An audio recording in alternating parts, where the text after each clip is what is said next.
il Veneto e il nuovo Senato delle Regioni. Cosa cambia con l'entrata in vigore della riforma costituzionale che sarà tra l'altro oggetto di referendum ad ottobre? Non se lo chiedono solo i cittadini. A Palazzo Ferretti a Venezia ci sono anche consiglieri regionali per approfondire con professori universitari, costituzionalisti e addetti ai lavori problemi e prospettive del nuovo Senato e il dibattito è aperto. Ci sono dissonanze, articoli contraddittori che non danno chiarezza su come deve essere eletto il primo nuovo Senato delle autonomie delle regioni.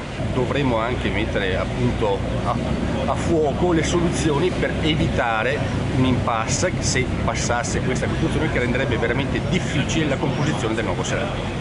Le posizioni in campo sono differenti in un dibattito in cui i promotori del referendum per l'autonomia del Veneto contestano una riforma costituzionale che reputano centralista. Dall'altra parte, viceversa, si ribatte esaltando il ruolo di raccordo tra governo centrale e amministrazioni locali del nuovo Senato. Per noi il dato fondamentale di questa riforma è essere il luogo, la Camera nazionale, attraverso la quale si crea il rapporto fra Stato e territori, tra le istituzioni politiche centrali e il sistema delle amministrazioni regionali e locali che appunto poi governano i territori.